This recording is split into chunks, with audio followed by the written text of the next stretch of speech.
2h45, continuamos falando das eleições e vamos abordar a questão que envolve as convenções partidárias. Por essa razão, vamos entrevistar agora o professor e analista político Gabriel Peter, a quem eu agradeço demais pela participação. Seja muito bem-vindo à Jovem Pan News. E eu já emendo minha primeira pergunta, a nossa entrevista será mais ágil hoje. Gostaria que o senhor analisasse esse cenário das convenções. Vários partidos já oficializaram os seus candidatos. Ontem tivemos a convenção do Partido Liberal, definição do nome de Jair Bolsonaro, um mega evento, mais de 10 mil pessoas no ginásio do Maracanãzinho. O senhor entende que a partir de agora a tendência é que Jair Bolsonaro cresça nas pesquisas e que haja uma diminuição na distância entre Lula e Bolsonaro? Na avaliação do senhor, o segundo turno já estaria definido? Bem-vindo. Muito obrigado, boa tarde, muito obrigado pelo convite. Foi publicada a pesquisa hoje, por exemplo, em que o Lula amplia a vantagem dele em relação ao Bolsonaro, né? Então, agora ele tem 13% de diferença em relação ao Bolsonaro.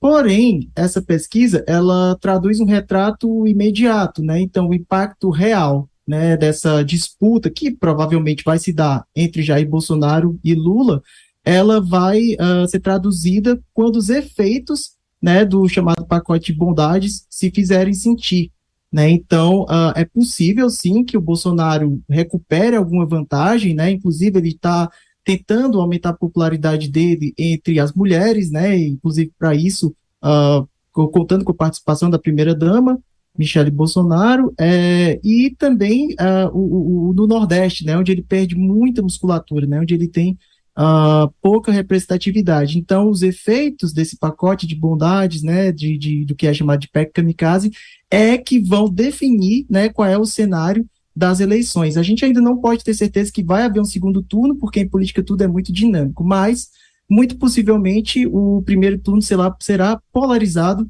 pelo atual presidente Jair Bolsonaro e pelo ex-presidente Lula. Certo, agora seguimos com a pergunta de Cláudia Bartel. Professor, o primeiro turno aí das eleições vai acontecer no dia 2 de outubro, então se houver esse segundo turno vai ser no dia 30 de outubro, né? Muita gente ainda tem dúvida quando ouve, né? Então, o que pode e o que não pode ser feito nesse período, o que é permitido e o que não é permitido? Bom, por exemplo, pedir votos é agora a partir do dia 16 de agosto. Na verdade, a campanha eleitoral ela começa para valer agora na segunda quinzena de agosto, né? Então, em relação a comícios, esse tipo de coisa, né? E nada vai poder ser feito antes desse período, né? Então, pedir votos, esse tipo de coisa. Esses dois turnos, como a gente já viu, né? Eles vão ser provavelmente marcados por estratégias bastante aguerridas, né? Seja de um lado, seja de outro, né? E muito provavelmente, talvez haja algum tipo de irregularidade, né? Mas conforme as regras eleitorais, isso só pode haver comícios, só pode ser pedido votos, enfim, a eleição só começa para valer a partir da segunda quinzena de agosto. Agora, professor, eu queria tratar da questão rapidamente, naturalmente, a questão que envolve o MDB. Ainda não ocorreu a definição do nome de Simone Tebet, ela é pré-candidata, o partido ainda fará a convenção. O senhor acredita que ela deve ser ratificada, ela deve disputar o pleito pelo MDB, ou o senhor acredita que Michel Temer, talvez pelo recall de sua gestão como presidente da República, pode ser o vitorioso nessa disputa interna? Bom, é difícil você fazer algum tipo de profecia no campo da política, né? Como eu já enfatizei antes, é muito dinâmico você falar sobre política, né? Especialmente política partidária. Hoje o MDB está rachado entre uma ala que apoia, né, o ex-presidente Lula e uma ala que quer lançar Simone Tebet, né, como candidata do partido. Essa ala pró-Lula, principalmente cabeçada pelo o ex-presidente Michel Temer. E a gente viu, né, na semana passada aquele episódio que envolveu ele e a Dilma Rousseff, né, o que pode, de certa forma, dificultar um possível aceno, né, que aquilo ali, de fato, foi uma espécie de aceno para o Lula. Não sei se a tendência é que a Simone Tebet seja confirmada, mas é provável que a campanha dela não consiga tanta musculatura, né, em função de vários fatores. Acredito que é mais provável que o MDB, ainda que lance a Simone Tebet como candidata, tenda a se dividir no segundo turno, né? Então, não sei se vai ser uma orientação de independência do partido ou se ele vai com o Lula, né? Que até agora está com maiores chances nas pesquisas eleitorais. Professor, ainda continuando aí, só aprofundando um pouquinho mais nessa questão aí, o PMDB, a gente já entrou rachado aí nessa questão. Como deve sair depois disso tudo? Vai ter fortalecido em torno de um candidato só ou continua mais rachado ainda do que entrou? É difícil você responder, porque o MDB é um partido que ele tem várias tendências, digamos assim, né? Várias facções.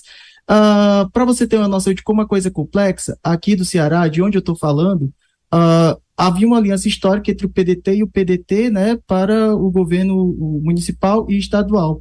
E essa aliança ela foi rompida agora, né, com a sucessão estadual, ao governo estadual, porque a candidata, aquela que seria candidata, né, à reeleição, a atual governadora Isolda Sela, que entrou no cargo após a renúncia do Camilo Santana para tentar o Senado, ela foi preterida pelo PDT, do que é controlado pela família Ferreira Gomes. E a própria família Ferreira Gomes está rachada, né? Então, parece que a imposição da candidatura do Roberto Cláudio, a sucessão estadual pelo PMDB, pelo MDB, aliás, foi uma decisão muito mais de Ciro Gomes do que da família como um todo.